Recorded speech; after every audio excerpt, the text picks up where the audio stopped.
ಆಚಾರ್ಯ ಶ್ರೀ ಅಮೃತಚಂದ್ರದೇವ ಇಲ್ಲಿಗೆ ಸುಮಾರು 1100 ವರ್ಷಗಳ ಪೂರ್ವದಲ್ಲಿ ಈ ಪುರುಷಾರ್ಥ ಸಿದ್ಧಿ ಉಪಾಯವೆಂಬ ಹೆಸರಿನ ಗ್ರಂಥದ ರಚನೆ ಮಾಡಿದ್ದರು. ಅದರ ಮೇಲೆ ಭಾಷಾ ಟೀಕೆಯನ್ನು ಬರೀತಾ ಪಂಡಿತ್ ಟೋಡರಮಲ್ಲರ ಕಾರ್ಯ ಪೂರ್ಣವಾಗುವ ಮೊದಲೇ ದೈವವಶರಾಗಿ ಹೋಗುವುದರಿಂದ ಆ ಅಪೂರ್ಣ ಕಾರ್ಯವನ್ನು ಇನ್ನೋರ್ವ ಜ್ಞಾನಿ ಪುರುಷ ದೌಲತರಾಮ್ ಕಾಸಲಿವಾಲನವರ ಪೂರ್ಣಗೊಳಿಸಿ ಕೃತಿ ಸಮಗ್ರ ರೂಪದಿಂದ ಲಭಿಸುವಲ್ಲಿ ಸಹಕರಿಸಿದ್ದಾರೆ. ಸಮ್ಯಕ್ ಚಾರಿತ್ರ ಅಧಿಕಾರದೊಳಗ 153ನೇ ಶ್ಲೋಕವಿದೆ. ಶ್ರೀತ್ವಾ ವಿವಿಕ್ತವಸತಿಂ ಸಮಸ್ತ ಸಾಮರ್ಥ್ಯಯೋಗಂ ಅಪನೀಯ ಸರ್ವೇಂದ್ರಿಯಾರ್ಥವಿರತಃ ಕಾಯಮನೋವಚನಬುದ್ಧಿಭಿಸ್ತಿಷ್ಠೇತ್.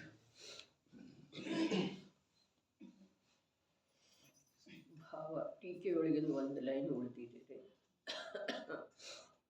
ಕನ್ನಡಾಷ್ಟವನ್ನು ಸಪ್ತಮಿಯ ದಿವಸ ಉಪವಾಸ ಧಾರಣ ಮಾಡಿರುವಂಥ ಶ್ರಾವಕನು ಅದೇ ಸಮಯದಲ್ಲಿ ಏಕಾಂತವಾಸಕ್ಕೆ ಹೋಗಿ 16 ಪ್ರಹರ ಎಂದರೆ 48 ಗಂಟೆಗಳ ಸಲುವಾಗಿ ಹಿಂಸೆ ಮೊದಲಾದ 5 ಪಾಪಗಳನ್ನು ಸಂಕಲ್ಪಪೂರ್ವಕವಾಗಿ ತ್ಯಾಗ ಮಾಡಿ 5 ಇಂದ್ರಿಯ ವಿಷಯಗಳಿಂದ ವಿರಕ್ತನಾಗಿ ಮನ ವಚನ ಕಾಯವನ್ನು ವಶದಲ್ಲಿಟ್ಟುಕೊಳ್ಳಬೇಕು.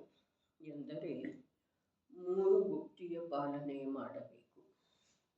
ನೋಡ್ರಿ, ಉಪವಾಸ ಧಾರಣ ಮಾಡೋದು ಅದಕ್ಕಿಂತ ಉತ್ಕೃಷ್ಟ ಕಾರ್ಯ ಏಕಾಂತವಾಸಕ್ಕೆ ಹೋಗೋದು.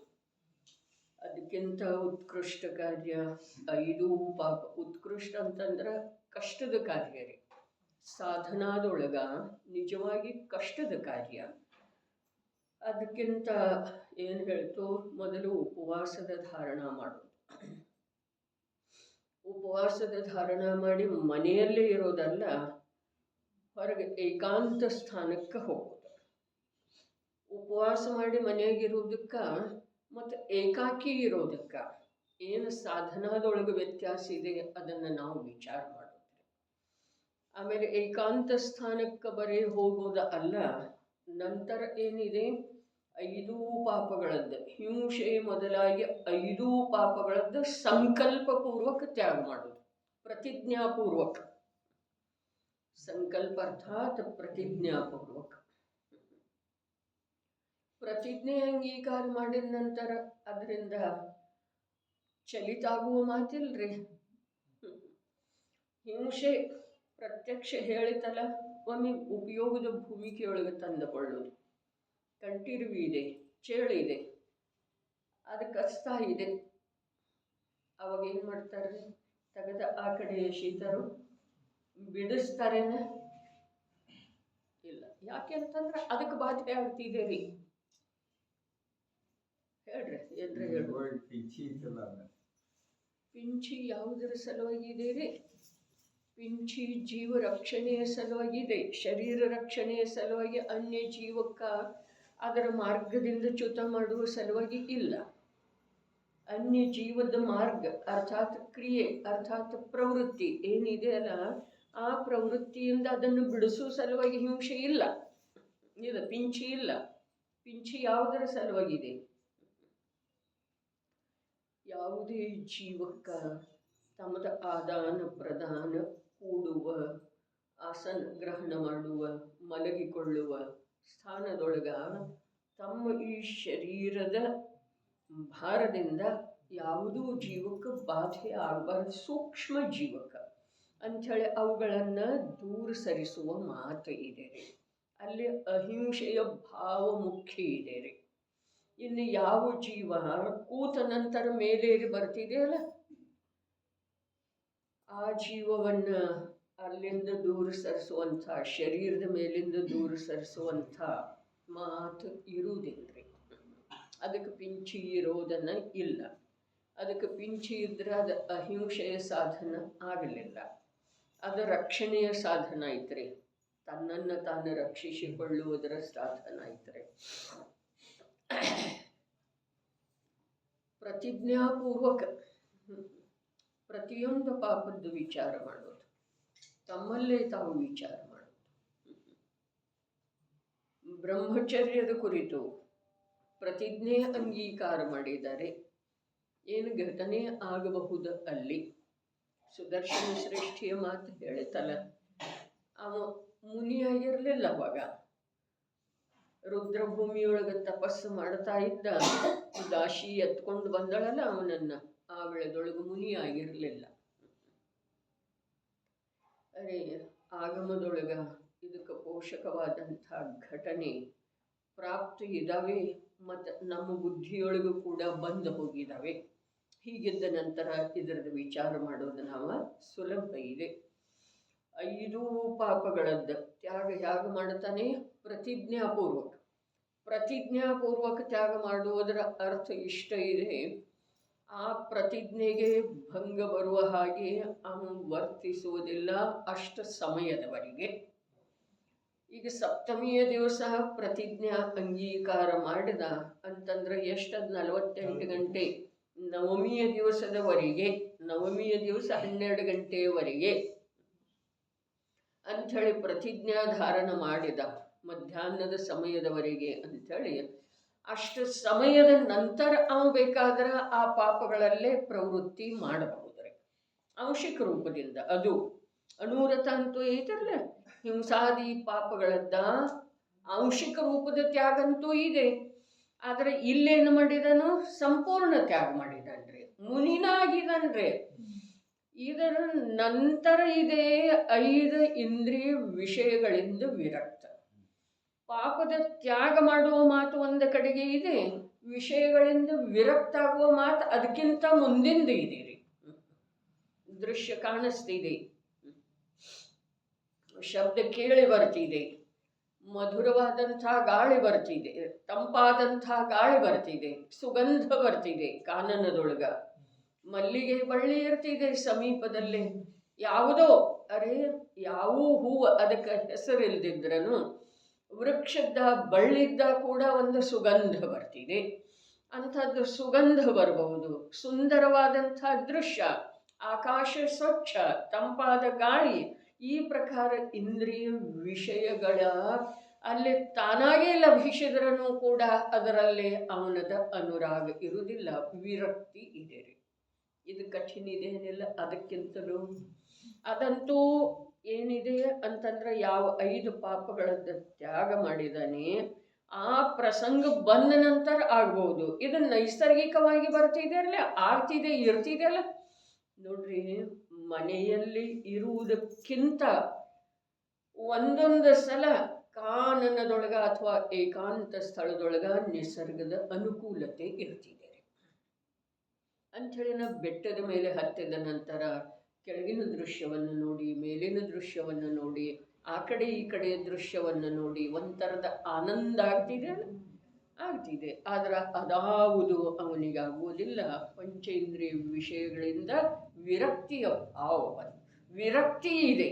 ಮುಂದೆ ವಿರಕ್ತನಾಗಿ ಅಂಥೇಳಿ ಹೇಳಿದರೆ, ಮುಂದಾದರ ನಂತರ ಇದೆ ಮನ ವಚನ ಕಾಯಗಳನ್ನು ವಶದಲ್ಲಿ ಇಟ್ಟುಕೊಳ್ಳೋದು. ಅರ್ಥಾತ್ ಅವುಗಳನ್ನು ಅನಾದಿ ಕಾಲದಿಂದ ಏನು ಪರದೊಳಗೆ ಧಾವಿಸ್ತಾ ಇದ್ದಾವೆ, ಮನಸ್ಸಿನ ವೃತ್ತಿ, ವಚನದ ವೃತ್ತಿ, ಕಾಯದ ಪರಿಣತಿ, ಪರದೊಳಗೆ ಏನು ಇದೆ ಅದನ್ನು ಏನು ಮಾಡೋದ?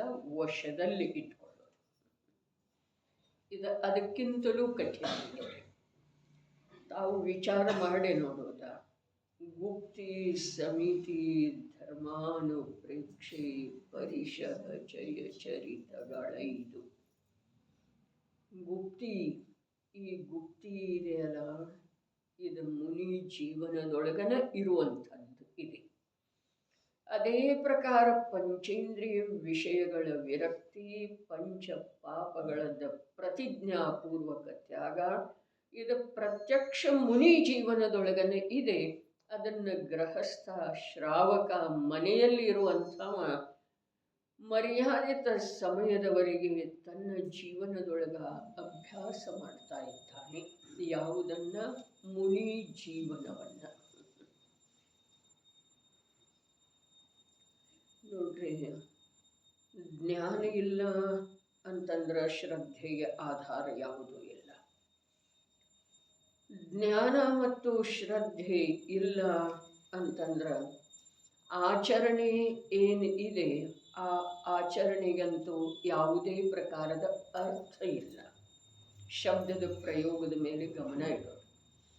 ಜ್ಞಾನ ಇಲ್ಲ ಅಂತಂದ್ರೆ ಶ್ರದ್ಧೆ ಇಲ್ಲ. ಶ್ರದ್ಧೆಗೆ ಆಧಾರ ಯಾವುದಿದೆ? ಜ್ಞಾನ. ಶ್ರದ್ಧಾ ಜ್ಞಾನ ಇಲ್ಲ ಅಂತಂದ್ರೆ ಆಚರಣೆಗೆ ಯಾವ ಪ್ರಕಾರದ ಅರ್ಥ ಇಲ್ಲ.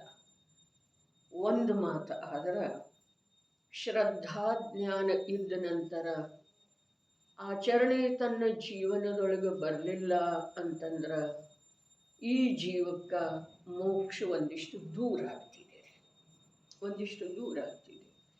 ಯಾರ ಜೀವನದೊಳಗ ಶ್ರದ್ಧಾ ಜ್ಞಾನ ಯಥಾರ್ಥ ಆಗಿದವೆಯೋ ಅವರ ಅದಕ್ಕೆ ಅನುಗುಣವಾಗಿ ಅದನ್ನು ಜೀವನದೊಳಗೆ ಪ್ರಯೋಗ ಮಾಡುವ ಮತ್ತು ಅದರಿಂದ ಪ್ರತ್ಯಕ್ಷ ಲಾಭಾನ್ವಿತ ಆಗುವಂಥ ಉದ್ಯಮ ಮಾಡಬೇಕು, ಮಾಡುತ್ತಾರೆ.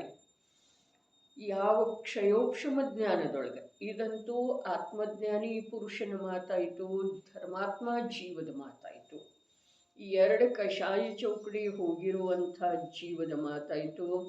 ಮೂರನೇ ಕಷಾಯ ಚೌಕಡಿಯನ್ನು ಕ್ಷೀಣಗೊಳಿಸ್ತಾ ಇರುವಂಥ ಜೀವದ ಅಭ್ಯಾಸದ ಮೂಲಕ ಯಾವ ಬಾಹ್ಯ ಪ್ರವೃತ್ತಿ ಇರ್ತಿದೆ ಅದರದ ಕಥನ ಆಯಿತು. ಆದರೆ ಕ್ಷಯೋಕ್ಷಮ ಜ್ಞಾನದೊಳಗ ತತ್ವದ ಜ್ಞಾನ, ತತ್ವದ ಪರಿಚಯ ಆದ ನಂತರ ಜೀವ ಅಜೀವ, ನಿನ್ನೆ ಹೇಳ್ತಾರೆ ಜೀವ ಅಜೀವ ಅರಗಿ ಯಾವುದು ಜೀವ ಇದೆಯೋ ಅದುವೇ ಈ ಅಜೀವ ಇರುವಂಥ ದೇಹವನ್ನು ನಾನು ಅಂತ ಇದೆ. ವಚನದೊಳಗ ವಿಶೇಷ ಅರ್ಥ ಇದೆ. ಇದು ಅಜೀವ ಇದೆ, ಅರೆ ಜೀವಮ ಜೀವಂ ದವ್ವಂ. ಇದು ಅಜೀವ ಇದೆ, ಇದು ಪುದ್ಗಲ ಇದೆ. ಎರಡೇ ಇದಾವೆ ಲೋಕದೊಳಗ. ಒಂದು ಅಜೀವ ಇದೆ, ಒಂದು ಜೀವ ಇದೆ. ಅಜೀವ ರೂಪಿ ಇದೆ, ಕಾಣಿಸ್ತಾ ಇದೆ. ಅದರೊಳಗೆ ಯಾವುದು ಅರೂಪಿ ಇದೆಯೋ, ಜ್ಞಾನಸ್ವರೂಪಿ ಇದೆಯೋ ಆ ಅರೂಪಿ ಜೀವ ನಾನು ನಾನು ನಾನು ನಾನು ಮಾಡ್ತೇನೆ, ನನ್ನದಿದೆ ಅನ್ನುವ ಒಂದು ಯಾವ ಅಭಿಪ್ರಾಯದ ಮೂಲಕ ಭಾವರೂಪವಾಗಿ ಪರಿಣಮನ ಮಾಡ್ತಾ ಇದೆಯೋ ಆ ಪರಿಣಮನವನ್ನು ಜೀವ ತಾನಾಗೇನ ಅಜೀವದ ನಿರ್ಣಯ ಮಾಡಿ ಬಿಟ್ಟುಕೊಡೋದಿದೆ. ಅಜೀವ ಇಂದ್ರಿಯ ಗೋಚರ ಇದೆ. ಉದ್ಗಲ ಅಂಥೇಳಿ ಹೇಳಿದ್ರು ಒಂದೇ, ಅಜೀವ ಅಂಥೇಳಿ ಹೇಳಿದ್ರು ಒಂದೇ. ಯಾಕೆ ಅಂತಂದ್ರೆ ಉಳಿದ 4 ಅಜೀವ ಅದಾವಲ್ಲ ಅವುಗಳ ಜೊತೆಗೆ ನಮ್ದು ವ್ಯವಹಾರ ಏನೂ ಇಲ್ಲ. ಯಾಕೆ ಅಂತಂದ್ರೆ ಅವು ನಮ್ಮ ಜೊತೆಗೆ ಯಾವ ವ್ಯವಹಾರವನ್ನು ಮಾಡುವಂಥ ಸ್ಥಿತಿಯೊಳಗೆ ಇಲ್ಲ. ಯಾಕೆ ಹೇಳ್ರಿ? ಅವು ತಮ್ಮ ತಮ್ಮ ಸ್ವಭಾವದ ಅನುಸಾರ ಪರಿಣಾಮನ ಮಾಡ್ತಾ ಇದ್ದಾವ್ರಿ. ಅರೆ ಸಿದ್ಧಾಂತ ಇದೆ, ಅವು ತಮ್ಮ ತಮ್ಮ ಸ್ವಭಾವದ ಅನುಸಾರ ಪರಿಣಾಮನ ಮಾಡ್ತಾ ಇದ್ದಾವೆ. ಆ 4 ದ್ರವ್ಯಗಳ ನಿಷ್ಕ್ರಿಯ ಇದ್ದಾವೆ, ಸಕ್ರಿಯೆಯು 2 ದ್ರವ್ಯ ಅದಾವ್ರಿ. ಸಕ್ರಿಯ ಅರ್ಥಾತ್ ಸ್ವಭಾವರು ಮತ್ತು ವಿಭಾವರು ಕ್ರಿಯೆ ಮಾಡುವುದಕ್ಕೆ ಸಕ್ರಿಯ ಅಂತಾರೆ.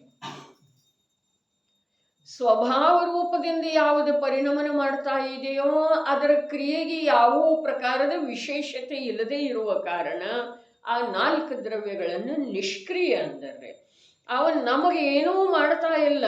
ಹಾಗಾದ್ರೆ ಹೇಳಿದ್ರಲ್ಲ, ಗಮನ ಮಾಡುತ್ತಿರುವ ಜೀವ ಮತ್ತು ಪದ್ಗಲಗಳಿಗೆ ನಿಮಿತ್ತ ಅಂತ ಹೇಳಿ. ಅರೆ ನಿಮಿತ್ತ ಏನೂ ಮಾಡುವುದಿಲ್ಲರಿ. ನಿಮಿತ್ತ ಏನೂ ಮಾಡುವುದಿಲ್ಲ ಅಂಥೇಳಿನ ನಿಮಿತ್ತದ ಪರಿಭಾಷೆ ಹೇಳಿದ್ರೊಳಗೆ ಧರ್ಮ ದ್ರವ್ಯದ ಹಾಗೆ ಅಂಥೇಳಿ ಹೇಳಿದ್ದಾರೆ. ತಿಳಿತಾ ಇದ್ದೀರಲ್ಲ? ನಿಮಿತ್ತ ಏನೂ ಮಾಡುವುದಿಲ್ಲ ಅಂಥೇಳಿನ ಅದರ ಸಿದ್ಧಿ ಮಾಡುವ ವೇಳೆದೊಳಗೆ ನಿಮಿತ್ತದ ಸ್ವರೂಪ ತಿಳಿಸಿಕೊಡುವ ವೇಳೆದೊಳಗೆ ನಿಮಿತ್ತ ಹೇಗಿರ್ತಿದೆ? ಧರ್ಮ ದ್ರವ್ಯದ ಹಾಗೆ ಅಂಥೇಳಿ ನಾವು ಒಂದಿಷ್ಟ ತಿಳ್ಕೊಳ್ಬೇಕಾಗ್ತಿದೆ. ಜೀವ ಅಜೀವ ಎರಡು ದ್ರವ್ಯದವೆ ಅಂಥೇಳಿ ಏನು ಸಿದ್ಧಾಂತ ಚಕ್ರವರ್ತಿ ಸಿದ್ಧಾಂತಿ ದೇವ್ ಏನು ಹೇಳಿದರು? ಜೀವ ಜೀವ ಎರಡು ದ್ರವ್ಯದವ ಅಂಥೇಳಿ ಜಿನೇಂದ್ರ ಪ್ರಭು ಹೇಳಿದ್ದಾರೆ. ತಮ್ಮ ಮೈ ಮೇಲೆ ಏನೂ ತಗೊಂಡಿಲ್ರಿ ಅವರ. ಜಿನೇಂದ್ರ ಪ್ರಭು ಹೇಳಿದ್ದಾರೆ. ನಿನಗೆ ಜಿನೇಂದ್ರ ಪ್ರಭು ಪೂಜ್ಯ ಇದ್ದಾರೋ ಅಥವಾ ಇಲ್ಲ? ನಿನಗೆ ಜಿನೇಂದ್ರ ಪ್ರಭುವಿನ ಮಾತಿನ ಮೇಲೆ ವಿಶ್ವಾಸ ಇದೆಯೋ ಅಥವಾ ಇಲ್ಲ? ಇದನ್ನ ನಾನು ವಿಚಾರ ಮಾಡೋದಿದೆ. ಹಾಗಾದ್ರೆ ಜೀವ ಅಜೀವ ಇವು ಎರಡು ದ್ರವ್ಯದವು ಅಂಥೇಳಿ ಹೇಳಿದ ನಂತರ ಆ ಯಾವುದು ರೂಪಿ ಇದೆಯೋ ಕಾಣಿಸ್ತಿದೆಯೋ ಅದು ಪ್ರತ್ಯಕ್ಷ.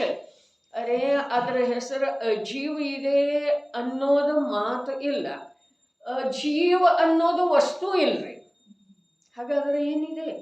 ಅಜೀವ ತತ್ವ 7 ತತ್ವದೊಳಗೆ ಅಜೀವ ತತ್ವ ಹೇಳಿದಾರಲ್ಲ, ಜೀವದ ನಂತರ ಅರೆ ಅಜ್ಞಾನ ಅನ್ನೋ ವಸ್ತು ಇದೆ ಅಂದ್ರೆ ಅಜ್ಞಾನ ಅನ್ನೋ ವಸ್ತು ಇಲ್ಲ. ಜ್ಞಾನದ ಅಭಾವವೇ ಅಜ್ಞಾನ ಇದೆ. ಹಾಗಾದ್ರೆ ಅಜೀವ ಅಂದ್ರೆ ಏನ? ಜೀವ ಅಲ್ಲ, ಇಷ್ಟ ತಿಳಿಯೋದಿದೆ. ಹಾಗಾದ್ರೆ ಇಲ್ಲಿ ಎಂಥ ಭೇದ ಜ್ಞಾನ ಇದೆ ಆ ಸಿದ್ಧಾಂತಿ ದೇವರ ಬೃಹದ್ರವ್ಯ ಸಂಗ್ರಹ ದ್ರವ್ಯ ಸಂಗ್ರಹ. ಅರೆ ಜೀವಂ ಅಜೀವಂ ದೌವಂ ಜಿನವರವಸೇನ ಚೇನಲಿತ್ತು. ಜಿನೇಂದ್ರ ದೇವರ ಜಿನವರ ವೃಷಭರ ಜೀವ ಅಜೀವ ಎರಡು ದ್ರವ್ಯದವಂತ ಹೇಳಿ. ಈ ಎರಡು ದ್ರವ್ಯಗಳಲ್ಲಿ ಏನಿದೆ ರೀ? ಎರಡು ಉಳಿಬೇಕಾದ್ರೆ ಒಂದು ಇನ್ನೊಂದ್ರೊಳಗೆ ಏನೂ ಮಾಡೋದು ಸಾಧ್ಯ ಇಲ್ಲ, ಅವಶ್ಯಕ ಇಲ್ಲ. ಎರಡು ಉಳಿಬೇಕಾದ್ರೆ ಒಂದು ಇನ್ನೊಂದ್ರೊಳಗೆ ಏನಾದರೂ ಮಾಡಿತು ಅಂತಂದ್ರೆ ಎರಡು ಉಳಿಲಿಲ್ಲ. ಉಳಿತಿದೆ ಅಂದ್ರೆ ಹಾಗಾದ್ರೆ ಆ ಮಾತಿನೊಳಗ ಯಾವ ರೀತಿ ಭೇದ ಜ್ಞಾನ ಮಾಡುವುದ ನನಗೆ ಸಂಭವ ಇದೆ ಅನ್ನೋದರ ಬಗ್ಗೆ ನಾವು ಒಂದಿಷ್ಟ ವಿಚಾರ ಮಾಡಿ ಅದರೊಳಗೆ ಭೇದ ಜ್ಞಾನ ಮಾಡುವಂಥ ಅಭ್ಯಾಸ ಇಷ್ಟಂತೂ ಎಲ್ರಿಗೂ ಉಳಿತಿದೆಯಲ್ಲ ಬುದ್ಧಿಯೊಳಗ. ಜೀವ ಜೀವ ಎರಡು ದ್ರವ್ಯದವು. ಇದನ್ನ ಜಿನೇಂದ್ರ ಪ್ರಭು ಹೇಳಿದ್ದಾರೆ. ಯಾವ ಆಚಾರ್ಯರು ಹೇಳಲಿಲ್ಲ, ಯಾವ ಅಲ್ಪಜ್ಞರು ಹೇಳಲಿಲ್ಲ, ಯಾವ ವಿಪರೀತ ಜ್ಞಾನಿ ಅಂತೂ ಹೇಳೋದ ಸಾಧ್ಯ ಇಲ್ಲ. ಯಾರು ಹೇಳಿದರು? ಸರ್ವಜ್ಞ ಪ್ರಭು ಹೇಳಿದರು. ಜಿನವರ ವೃಷಭ ಅರೆ ಜಯಿಸಿದವರಲ್ಲಿ ಶ್ರೇಷ್ಠ ಜಿನ ವರ. ಜಿನ ಅಂದ್ರ ಜಯಿಸಿದವ, ವರ ಅಂದ್ರ ಶ್ರೇಷ್ಠ. ವೃಷಭ ಮುಂದೆ ಹೇಳಿದ್ರಲ್ಲ, ಯಾರ ಜಯಿಸಿದಾರೋ ತನ್ನ ವಿಭಾವಗಳನ್ನು ಜಯಿಸಿ, ಅರ್ಥಾತ್ ಅರೆ ವಿಭಾವಗಳನ್ನು ಹೇಗೆ ಜಯಿಸೋದ? ಜ್ಞಾನ ವಿಭಾವದ ಅನುಭವ ಮಾಡದೇ ಇರೋದಿದು ವಿಭಾವಗಳನ್ನು ಜಯಿಸುವ ಮಾತಿದೆ. ಜ್ಞಾನ ವಿಭಾವದ ಜೊತೆಗೆ ಏಕ ಆಗದೇ ಇರೋದ ಇದು ವಿಭಾವವನ್ನು ಜಯಿಸೋದಿದೆ. ಅದನ್ನು ಹೊಡೆದೋಡಿಸುವ ಮಾತಿಲ್ಲ. ನನ್ನಲ್ಲಿ ಯಾವ ಪ್ರಕಾರ ಅಧಿಕಾರ ನಡೆಯೋದಿಲ್ಲ ಅಂಥೇಳಿ ಹೇಳುವ ಮಾತಿಲ್ಲ. ಅವುಗಳನ್ನು ನಷ್ಟ ಮಾಡುವ ಮಾತಂತೂ ಇಲ್ಲವೇ ಇಲ್ಲ. ವಿಭಾವಗಳನ್ನು ಜಯಿಸೋದಂತಂದ್ರೆ ಏನು ಮಾಡೋದ? ವಿಭಾವದ ಜೊತೆಗೆ ಜ್ಞಾನ ಏಕಾಗದೇ ಇರೋದು. ವಿಭಾವದ ಅನುಭವ ಜ್ಞಾನದೊಳಗೆ ಆಗದೇ ಇರೋದು.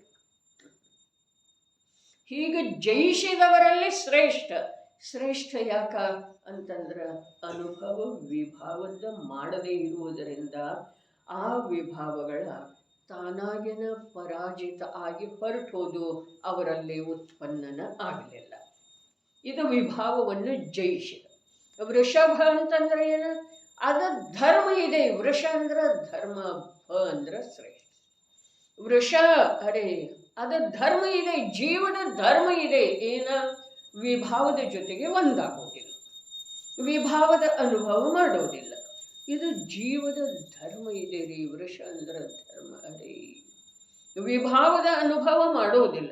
ಹಾಗಾದ್ರೆ ವಿಭಾವದ ಅನುಭವ ಮಾಡದೇ ಇರುವ ಒಂದು ಪುರುಷಾರ್ಥದ ಮೂಲಕ, ಒಂದು ಸಾಧನೆಯ ಮೂಲಕ ಯಾರಲ್ಲಿ ವಿಭಾವಗಳ ಉತ್ಪತ್ತಿನೇ ಶಾಶ್ವತವಾಗಿ ನಿಂತೋಯ್ತೋ ಅವರು ಹೇಳಿದ್ದ ಮಾತಿದೆಪ್ಪ, ಏನ ಜೀವ ಜೀವ ಎರಡದವು. ಈ ಎರಡದವು ಅನ್ನೋದರದ ನಿರ್ಣಯ ಒಂದು ಸಲ ಆಯಿತು ಅಂತಂದ್ರೆ ಆ ಎರಡನೇದ್ರದ ಸಂಯೋಗ ಬಿಡ್ತಾ ಹೋಯಿತು. ನೇರ ಪಥವಿದೆ. ಮೋಕ್ಷದ ನೇರವಾದ ಮಾರ್ಗ ಯಾವುದ?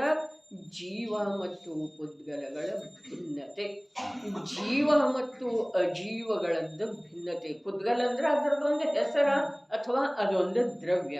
ಅಜೀವ ಅಂತಂದ್ರೆ ಅದು ಜೀವಲ್ಲ, ಇಷ್ಟೇ. ಸಿದ್ಧಾಂತಿ ದೇವ ಹೇಳಿದ್ದ ನಿಜವಾಗಿನ ಏನಿದೆ ಅಂತಂದ್ರೆ ಅದರ ಕುರಿತು ನೀನು ತಲೆ ಕೆಡಿಸ್ಕೊಳ್ಳುವ ಅವಶ್ಯಕತೆ ಇಲ್ಲ. ಅದು ಜೀವಲ್ಲ. ಜೀವಲ್ಲ ಅಂದಮೇಲೆ ಮುಗೀತಾರೆ. ಈಗ ನನ್ನ ಮನೆ ಅಲ್ಲ ಅಂತ ಹೇಳಿದ ನಂತರ ಹಾಗಾದ್ರೆ ಯಾರದ ಅಲ್ಲಿ ಯಾರ್ಯಾರದರು, ಅವ್ರು ಏನು ಮಾಡ್ತಾರೋ, ಅವ್ರ ಜೀವನೋಪಾಯ ಏನಿದೆ, ಅವ್ರ ಮನೆಯಲ್ಲಿ ವ್ಯವಸ್ಥೆ ಹೇಗಿದೆ, ಇದು ಯಾರಾದರೂ ವಿಚಾರ ಮಾಡ್ತಾರೆ? ಇಲ್ಲವೇ ಇಲ್ಲ. ಹಾಗಾದ್ರೆ ಅದು ಜೀವಲ್ಲ. ಇಷ್ಟು ನೇಮಿಚಂದ್ ಸಿದ್ಧಾಂತಿ ದೇವರು ಹೇಳಿದ್ರು. ಅದಕ್ಕಿಂತ ಮೊದಲು ಹೇಳಿದ್ದು ಇದೆ, ಏನ ವಿಶ್ವವೆಂದರೇನು, ಜೀವ ಪುದ್ಗಲ ಮೊದಲಾದ 6 ದ್ರವ್ಯಗಳ ಸ್ವರೂಪ, ಇದೆಲ್ಲ ಅದಕ್ಕಿಂತ ಮೊದಲೇ ಕ್ರಮ. ಅಭ್ಯಾಸದ ಕ್ರಮ ಹೇಗಿದೆ? ಜೈನ ಸಿದ್ಧಾಂತ ಪ್ರವೇಶಿಕೆ, ಆಮೇಲೆ ಬಾಲಬೋಧೆ, ಆಮೇಲೆ ಇಲ್ಲ ಬಾಲಬೋಧೆ ಇಲ್ಲ ಅಂತಂದ್ರೂ ಬೃಹದ್ರವ್ಯ ಸಂಗ್ರಹ, 6 ಗುರಾಣಿ, ಇವೆಲ್ಲ ಆಮೇಲೆ. ಈ 6 ಗುರಾಣಿ ಅದ, ಅದನ್ನೇ ಸುಲಭ ಮಾಡಿ ಬರೆದದ್ದು ಅದವರೇ. ನಿಜವಾಗಿ ಸಿದ್ಧಾಂತದೊಳಗೆ ಪ್ರವೇಶ ಮಾಡುವ ಸಲುವಾಗಿ ವಿಶ್ವವೆಂದರೇನು ಮೊದಲಾದವುಗಳದ್ದು ಸ್ವಲ್ಪ ಪಾರಿಭಾಷಿಕ ಶಬ್ದಗಳ ಪರಿಚಯ ಮಾಡಿಕೊಳ್ಳುವ ಸಲುವಾಗಿ ಇದೆ ರೀ. ಅದೇನು ಗ್ರಂಥ ಅಲ್ಲ. ಜಿನಧರ್ಮ ಪ್ರವೇಶಿಕೆ ಅಂದರೆ ಏನು ಅಂದರೆ, ಅರೇ ನಮಗೆ ಧರ್ಮ ಗ್ರಂಥಗಳನ್ನು ತಿಳ್ಕೊಂಡು ಧರ್ಮದೊಳಗೆ ಪ್ರವೇಶ ಮಾಡೋದಿದೆ. ಹಾಗಾದ್ರೆ ಆ ಧರ್ಮ ಗ್ರಂಥಗಳಲ್ಲಿ ಈ ಪ್ರಕಾರದ ಶಬ್ದಗಳು ಬರ್ತವೆ ಅಂಥೇಳಿ ಜಿನಧರ್ಮ ಪ್ರವೇಶಿಕೆ ಇದೆ ರೀ. ಅದರ ಮೂಲಕ ಮೊಟ್ಟ ಮೊದಲು ಓದಬೇಕಾದದ್ದು ಗ್ರಂಥ ಯಾವುದ? ಬೇಕಾದ್ರೆ ಬೃಹದ್ರವ್ಯ ಸಂಗ್ರಹ, ಬೇಕಾದ್ರೆ ಪಂಚಾಸ್ತಿಕಾಯ ಸಂಗ್ರಹ, ಬೇಕಾದ್ರೆ ತತ್ವಾರ್ಥ ಸೂತ್ರ. ಈ 3ರೊಳಗಿಂದ ಯಾವುದಾದ್ರೂ ಒಂದರದ ಅಭ್ಯಾಸ ಅಧ್ಯಯನ ಮಾಡಿದ ನಂತರ ನಮಗೆ ಎಲ್ಲವೂ ಪರಿಚಯ ಆಗ್ತಿದೆ. ಏನು ಎಲ್ಲವೂ ಪರಿಚಯ ಆಗ್ತಿದೆ?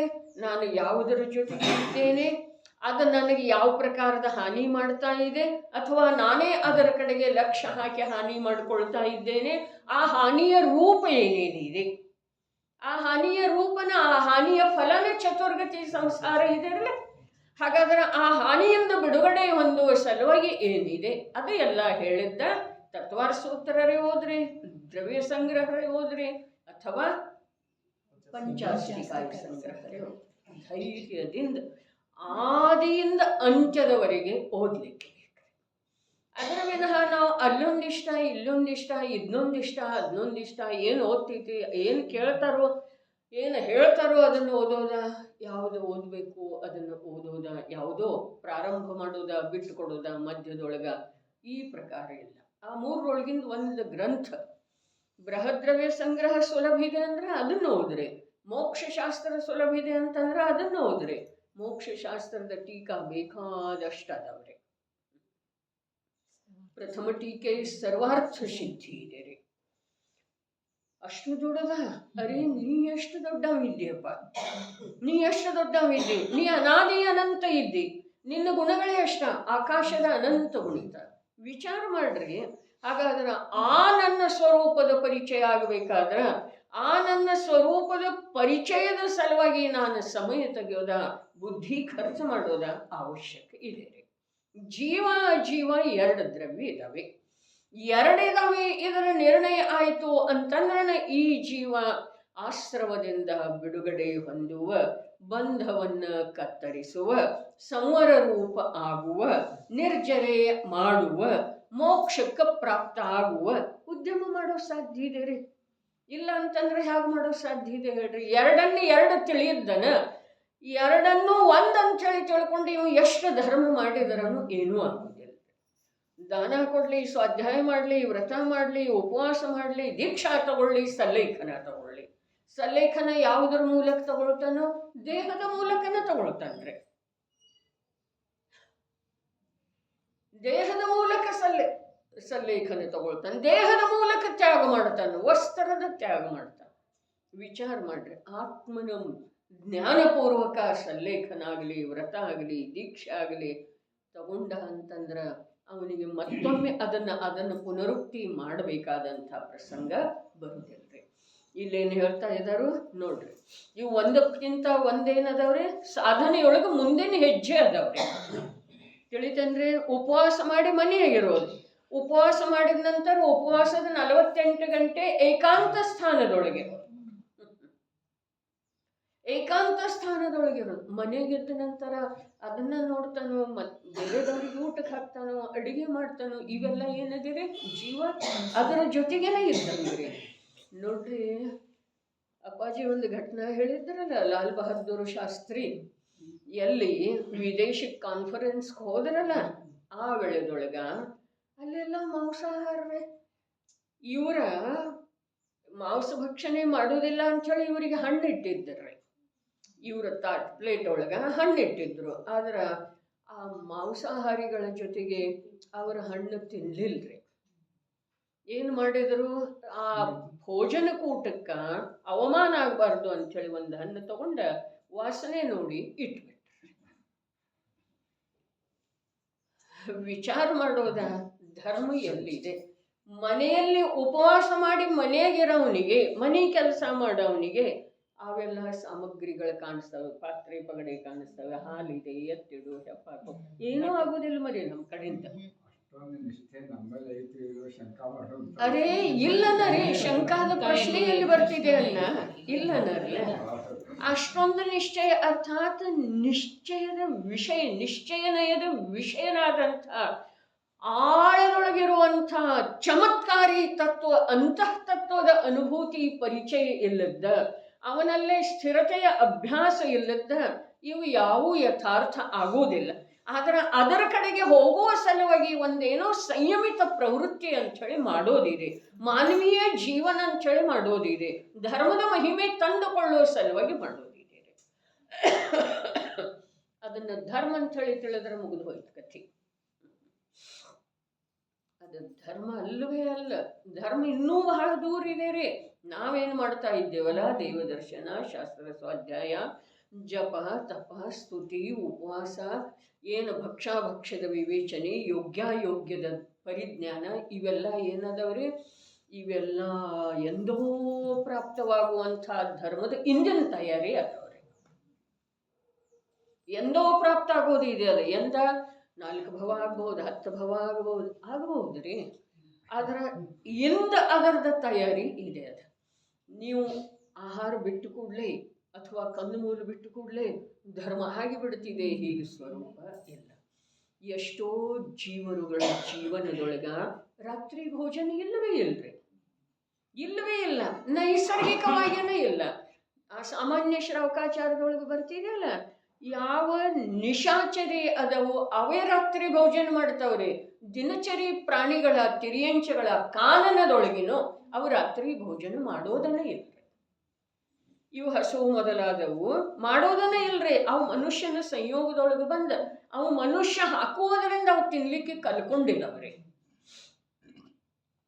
ಹಾಗಾದ್ರೆ ಎಷ್ಟೋ ಜೀವಗಳ ಜೀವನದೊಳಗೆ ಅವು ತಿರಿಯಂಚಿರಲಿ, ಮನುಷ್ಯ ಇದ್ರೂ ಕೂಡ ರಾತ್ರಿ ಲೈಟ್ ಆದ ಇರಲಿಲ್ಲ, ಅವಾಗ ಯಾರು ರಾತ್ರಿ ಭೋಜನ ಮಾಡ್ತಿದ್ದಾರೆ?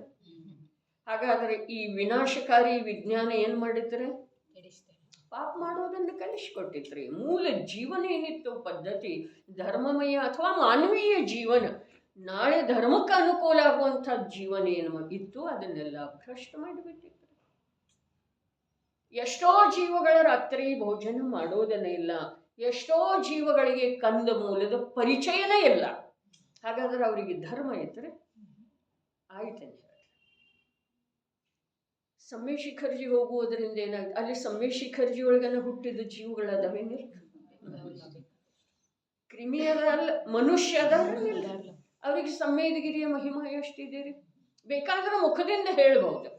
ಈ ಕೆಲವೊಂದು ಮಂದಿರದಲ್ಲಿ ಗೈಡ್ ಇರ್ತಾರಲ್ಲ, ಅವರೆಲ್ಲ ಮಾರ್ಗದರ್ಶನ ಮಾಡ್ತಾರೆ. ಹೀಗ ಈ ಮಂದಿರ ಇಷ್ಟು ಪುರಾತನ ಇದೆ, ಇಂಥ ದೊರೆ ಕಟ್ಟಿಸಿದ್ದೆ ಇದೆ, ಇಂಥ ಶಿಲೆಯನ್ನು ತಂದದ್ದಿದೆ, ಈ ಬಿಂಬ ನಿರ್ಮಾಣ ಮಾಡುವ ಸಲುವಾಗಿ ಇಷ್ಟು ವರ್ಷಗಳ ತಗಲಿದಾವೆ, ಇದೆಲ್ಲ ಹೇಳ್ತಾರೆ. ಆದ್ರೆ ಆ ಬಿಂಬದ್ದಾಗಲಿ, ಆ ದೊರೆಯ ಭಾವನಾ ಆಗಲಿ ಅವ್ರಿಗೆ ಏನ್ರಿ ಗೊತ್ತಿದೆ ಅಂದರೆ ಇಲ್ಲ, ಎಲ್ಲ ಯಾಂತ್ರಿಕರೇ. ಅದೇ ಪ್ರಕಾರ ನಾವು ವಿಪರೀತ ಮನ್ನಣೆ ಜೊತೆಗೆ ಇವೆಲ್ಲ ಮಾಡ್ತಾ ಇದ್ದೇವೆ. ವಿಪರೀತ ಮನ್ನಣೆ, ಇವು ಧರ್ಮ ಅಂತ ಹೇಳಿ ತಿಳ್ಕೊಂಡ್ರೆ ಅವ್ರಿಗೆ ಗೊತ್ತಿಲ್ಲದ ತ್ಯಾಗ ಮಾಡಿದ್ರು ಏನಾದರೂ ಅವರಿಗೆ ಫಲ ಸಿಗ್ತಿದೆ ಹೀಗೆ ಮಾತಿಲ್ಲ. ಯಾಕೆ ಪರಿಚಯನೇ ಇಲ್ಲ, ನಮಗೆ ಗೊತ್ತಿದೆ, ಆದರೆ ಅದರ ಜೊತೆಗೆ ವಿಪರೀತ ಮನ್ನಣೆ ಇದೆ, ಅದರಿಂದ ನಮಗೂ ಏನೂ ಫಲ ಸಿಗುದಿಲ್ಲ. ಹೇಳಿದರಲ್ಲ, ಲೋಕಮತದೊಳಗ ಈಶ್ವರ ಮಾಡ್ತಾನೆ. ಸಮಯ ಸಾರದಲ್ಲಿ ಯಾವ ಭಾವವನ್ನು ನಾವು ಹೇಳ್ತೇವೋ ಆ ಭಾವಕ್ಕೆಲ್ಲ ವಚನ ಇದೆ ಅಲ್ಲಿ.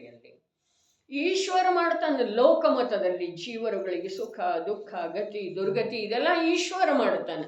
ಮತ್ತು ಜೈನರ ಮತದೊಳಗ ಕರ್ಮ ಮಾಡ್ತಿದೆ. ಹಾಗಾದ್ರೆ ಅವರಲ್ಲೇ ಇವರಲ್ಲೇ ಯಾವ ವ್ಯತ್ಯಾಸ?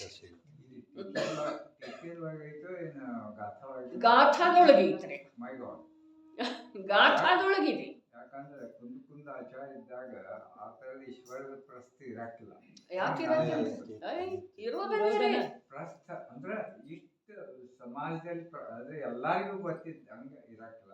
ಎಲ್ಲಾರಿಗೂ ಗೊತ್ತಿರೋ ಮಾತ ಪರದಿಂದ ಆಗ್ತಿದೆ ಅನ್ನೋದಿದೆ. ಎಲ್ಲಾರಿಗೂ ಐತನ್ನಲ್ಲ, ದೇವರು ಮಾಡ್ತಾನ ಪರದಿಂದ ಆಗ್ತಿದೆ. ಇಷ್ಟ ಶಬ್ದ ಇಲ್ಲ. ಶಬ್ದ ನೀವು ಹೇಳೋ ಪ್ರಕಾರ ಶಬ್ದ ರೂಪದ ವಿಕಲ್ಪ ಇರ್ಲಿಕ್ಕಿಲ್ಲ. ಅದರ ಸಲುವಾಗಿ ಮಿಥ್ಯಾತ್ವದ ಆಳ ಮತ್ತು ಮಿಥ್ಯಾತ್ವದ ವಿಸ್ತಾರ ಬಹಳ ಇದೆ. ಅದಕ್ಕೆ ಶಬ್ದ ಬೇಕಿಲ್ಲ, ಅವರು ಶಬ್ದದ ಮೂಲಕ ತಿಳಿಸಿಕೊಟ್ರೆ. ಆದ್ರೆ ಲೋಕಮತದೊಳಗೆ ಈಶ್ವರ ಮಾಡ್ತಾನೋ, ಶ್ರಮಣರ ಮತದೊಳಗೆ ಕರ್ಮ ಮಾಡ್ತಿದೆ ಅಂದಮೇಲೆ ಅವರು ಈರುವರಲ್ಲಿ ಯಾವ ವ್ಯತ್ಯಾಸ ಇಲ್ಲ ಅಂತ ಗಾಥಾ ಇದೆ ನೋಡೋದು. ಸಮಯ ಸಾರದೊಳಗಂತೂ ಯಾವುದು ಇಲ್ಲ ಅನ್ನೋದಿಲ್ಲ ಅಂಥೇಳಿ ಅನೇಕ ಬಾರಿ ಹೇಳಿದ್ದೇ ಇದೆ.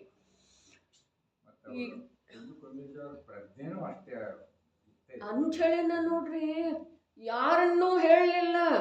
ಮಂಗಲಂ ಭಗವಾನ್ ವೀರೋ, ಮಂಗಲಂ ಗೌತಮೋ ಗಣಿ, ಮಂಗಲಂ ಕುಂದ ಕುಂದ. ಎಷ್ಟು ಪವಿತ್ರ ಪರಂಪರೆ ಇದೆ ರೀ. ಕುಂದರ ಯಾವಾಗಲೂ ಕುಂದರನೇ ಇದ್ದಾರೆ. ಕುಂದದ ಕುಂದರಿದ್ದಾರೆ. ಕುಂದದ ಅವರಿಗೆ ಯಾವಾಗೂ ಕುಂದ ಬರುವುದಿಲ್ಲ. ಅವರಲ್ಲಿ ಯಾವ ಪ್ರಕಾರದ ಕೊರತೆಯನ್ನು ತೋರಿಸಿಕೊಡುವಂಥದ್ದು ಅಥವಾ ಕೊರತೆಯನ್ನು ಹೇಳುವಂಥದ್ದು ಇನ್ನೊಂದು ವಿಷಯ ಯಾರೂ ಹೇಳಲಿಲ್ಲ. ಅದಕ್ಕೆ ಅಪ್ಪಾಜಿ ಹೇಳಿದ್ರೆ, ಅವರ ನಂತರ ಯಾರು ಗ್ರಂಥ ಬರೆದರೆ ಎಲ್ಲರೂ ಅವರ ವಿಷಯವನ್ನೇ ತಗೊಂಡು ಬರೆದಿದ್ದಾರೆ. ಎಲ್ಲರ ಕೈ ಅವ್ರ ಜೇಬುಗಳಲ್ಲಿ ಹೇಳಿದ್ದಾರೆ.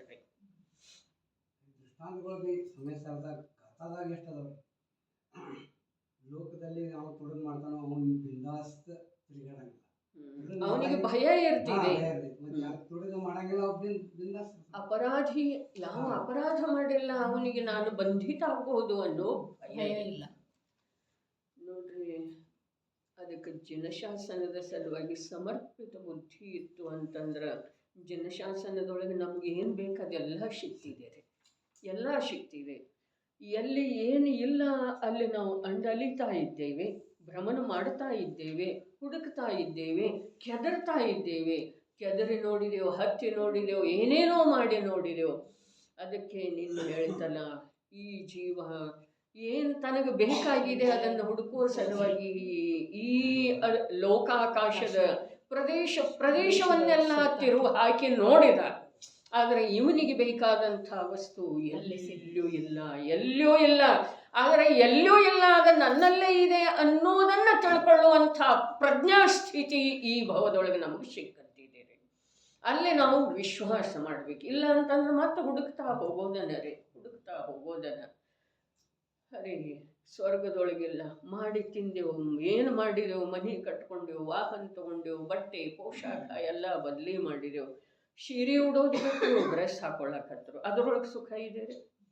ಏನಿದೆ ಹೇಳ್ರಿ? ನೆಲದ ಮೇಲೆ ಕೂತು ಊಟ ಮಾಡೋದು ಬಿಟ್ಟರು ಕುರ್ಚಿ ಮೇಲೆ ಅದರೊಳಗೆ ಏನಾದರೂ ವಿಶೇಷತೆ ಆಯ್ತೇನ ಹೇಳ್ರಿ? ಗುಡಿಸಲಿನೊಳಗೆ ಇಡೋದು ಬಿಟ್ಟರು RCC ಬಂಗ್ಲೋ ಕಟ್ಟಿಸ್ಕೊಂಡು ಏನಾಯ್ತು ಹೇಳ್ರಿ? ಮಾಡಿದ್ದಷ್ಟೇ ಅಲ್ಲ, ಬರೀ ಸುಖದ ಸಲುವಾಗಿ ಪರದಾಡ್ತಾ ಇದ್ದೇವೆ. ಪ್ರತಿಯೊಂದನ್ನು ಅಗಳಾಡಿಸಿ ನೋಡ್ತಾ ಇದ್ದೇವೆ, ತಿರುವಿ ಹಾಕಿ ನೋಡ್ತಾ ಇದ್ದೇವೆ. ಆದರೆ ಎಲ್ಲೂ ಇಲ್ಲ. ನಿನಗೇನು ಬೇಕಲ್ಲ ಅದು ಎಲ್ಲೂ ಇಲ್ಲ. ಎಷ್ಟು ಬಾರಿ ತಿರುವು ಹಾಕಿದ್ದಾಯ್ತ್ರಿ? ಎಷ್ಟು ಬಾರಿ ಆಕಾಶದ ಪ್ರದೇಶದ ಮೇಲೆ ಎಷ್ಟು ಬಾರಿ ಜನ್ಮ ಪಡೆದದ್ದಾಯ್ತ್ರಿ. ಒಂದು ಸ್ವಲ್ಪ ಯಥಾರ್ಥತೆ ಬೆಳಕು ಬೀಳಬೇಕಲ್ಲ. ನಾನು ಮಾಡದೇ ಇರುವಂತಹ ಕಾರ್ಯ ಯಾವುದೂ ಇಲ್ಲ, ನಾನು ಭಾವಿಸದೇ ಇರುವಂತಹ ಭಾವನೆ ಯಾವುದೂ ಇಲ್ಲ, ನಾನು ಕಟ್ಟಿಕೊಳ್ಳದೇ ಇರುವಂತಹ ಕರ್ಮ ಯಾವುದೂ ಇಲ್ಲ, ನಾನು ಭೋಗಿಸದೇ ಇರುವಂತಹ ಯಾವ ಸುಖನೂ ಇಲ್ಲ, ಯಾವ ದುಃಖನೂ ಇಲ್ಲ. ಯಾವುದನ್ನು ಸುಖ ಅಂಥೇಳಿ ಅಜ್ಞಾನಿ ಜಗತ್ತಿನ ಜೊತೆ ನಾನು ಕೂಡ ಅಂತ ಇದ್ದೇನಲ್ಲ, ಆ ಸುಖವನ್ನು ಅನಂತ ಬಾರಿ ಭೋಗಿಸಿದೇನ್ರಲ್ಲ. ಮತ್ತೆ ಯಾವ ಪ್ರಕಾರದ ದುಃಖ ಭೋಗಿಸೋದು ಸಾಧ್ಯ ಇದೆ ಅದನ್ನು ಅನಂತ ಬಾರಿ ಅನಂತ ಕಾಲ ಭೋಗಿಸಿ. ಇನ್ನೇನು ಇಷ್ಟು ಸತ್ಯ ಸ್ವರೂಪದ ಪರಿಚಯ ಆಯಿತು, ಜ್ಞಾನ ಆಯಿತು, ಪ್ರಕಾಶ ಬಿಟ್ಟು ಒಳಗ ಅಂತಂದ್ರೆ ಎಲ್ಲೇನು ಉಳಿತಿದ್ದೀರಿ? ಯಾವುದೇ ಸತ್ವರೂಪ ಕಾಣಿಸ್ತಿದೆ ಹೇಳ್ರಿ? ಯಾವ್ದು ಸತ್ವರೂಪ? ಹಾಲೋ ಏನು ತುಪ್ಪರಿ? ಅದರದ್ದೇ ಇದೆ ರೀ. ಅದರೊಳಗೆ ಸತ್ವ ನಂದೇನಿದೆ ಹೇಳ್ರಿ? ನನಗೆ ಉಪಯೋಗ ಆಗುವಂಥದ್ದು ಅದರಲ್ಲೇ ಏನಿದೆ? ಒಂದಿಷ್ಟು ವಿಚಾರ ಮಾಡಿ ನೋಡೋದು. ಯಾವ ಧನ, ಯಾವ ನಿರೋಗಿ ಶರೀರ, ಯಾವ ರೋಗಿ ಶರೀರ? ಅರೆ ನಿರೋಗಿ ಶರೀರದಿಂದ ಸುಖ ಆಗಬೇಕಾಗಿತ್ತು ಅಂತಂದ್ರೆ ಆ ರೋಗಗ್ರಸ್ತವಾದಂಥ ಶರೀರದೊಳಗ ಈ ಜೀವನಿಗೆ ಆ ಪರಿ ದುಃಖ ಆಗತಾನೆ ಇರಲಿಲ್ಲ. ವಿಚಾರ ಒಂದಿಷ್ಟು ಮಾಡೋದು, ನಿಜವಾಗಿ ವಿಚಾರ ಮಾಡೋದು. ಎಂಥ ಪರಿಸ್ಥಿತಿಗಳನ್ನು ನಾವು ನೋಡ್ತಾ ಇದ್ದೇವಲ್ಲ, ಅದಕ್ಕಿಂತ ನಿಕೃಷ್ಟ ಪರಿಸ್ಥಿತಿಯನ್ನು ನಾವು ಅನಂತ ಬಾರಿ ಭೋಗಿಸಿದೇವ್ರಿ. ಅನಂತ ಬಾರಿ ಕಾಲು ಕತ್ತರಿಸಿ ಹೋಗ್ತಿದೆ, ಕೈ ಕತ್ತರಿಸಿ ಹೋಗ್ತಿದೆ, ತಲೆ ಒಡೆದು ಹೋಗ್ತಿದೆ, ನೋಡಿದೇವೇನಿಲ್ರಿ ಅಪಘಾತಗಳನ್ನ? ಹಾಗಾದ್ರೆ ಅದಕ್ಕಿಂತ ದುರ್ಧರ ಅಪಘಾತದೊಳಗೆ ನಾವು ಅನಂತ ಬಾರಿ ಸಿಕ್ಕಿದೆವು. ಅದು ಹಾಗೆ ಅರೇ ವಾಹನದ ಚಕ್ರದ ಕೆಳಗ, ಕುದುರೆ ಆನೆಗಳ ಕಾಲ ಕೆಳಗ ಸೂಕ್ಷ್ಮ ಜೀವ ಆಗಿ, ಸೂಕ್ಷ್ಮ ದೇಹಧಾರಿಯಾಗಿ ಎಷ್ಟು ಬಾರಿ ಜಬ್ಬಿ ಹೋಗಿದ್ದೇವೆ. ಯೋಚನೆ ಮಾಡೋದು. ಯಾವಾಗ ಸ್ಥಳಚರ ಆದೆವೋ ಆ ವೇಳೆದೊಳಗ ಬಿಸಿಲಿನೊಳಗೆ ಒಣಗಿ ಹೋಗಿದ್ದೇವೆ, ಗಾಳಿಯಿಂದ ಹಾರಿ ಹೋಗಿದ್ದೇವೆ ಅಥವಾ ಇಲ್ರಿ? ಜಲಚರ ಆಗಿರೋ ವೇಳೆದೊಳಗೆ ಒಂದು ಇನ್ನೊಂದನ್ನು ತಿಂದು ಬಿಟ್ಟಿತು. ದೊಡ್ಡ ಮೀನು ಸಣ್ಣ ಮೀನುಗಳನ್ನು ತಿಂದು ಬಿಡ್ತಿದೆ.